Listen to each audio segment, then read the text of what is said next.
चुपाकाब्रा एक रहस्यमय जीव है जिसके बारे में कहा जाता है कि यह जानवरों, विशेष रूप से बकरियों पर हमला करता है और उनका मांस खाता है या फिर खून पीता है।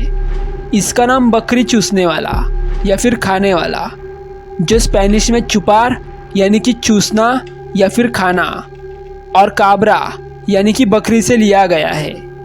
चुपाकाब्रा के देखे जाने की पहली बड़ी लहर 1980 के दशक के अंत और 1990 के दशक की शुरुआत में प्यूर्टो रिको के किसानों से आई थी। चुपाकाब्रा को आमतौर पर एक सरीसृप जैसे जीव के रूप में वर्णित किया जाता है, जिसके पास चमड़े या पपड़ीदार हरी भरी त्वचा होती है और पीठ पर नुकीले कांटे या क्विल्स होते हैं। कुछ रिपोर्टों में कहा गया है कि चुपाकाब्रा जानवरों का खून चूसता है, जिससे यह पिशाच की तरह व्यवहार लगता है।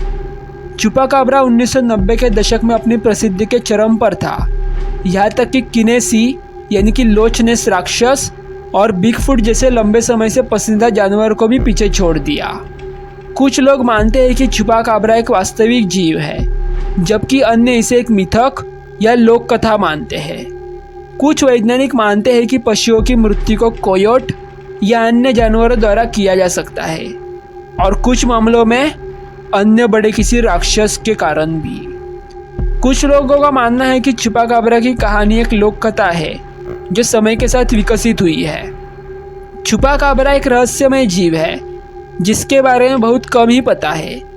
कुछ लोग इसे एक वास्तविक जीव मानते हैं, जबकि अन्य इसे एक मिथक या लोक कथा मानते हैं। चुपाकाब्रा की कहानी समय के साथ विकसित हुई है और विभिन्न संस्कृतियों में इसकी अपनी अलग अलग व्याख्याएं हैं और पहचान भी।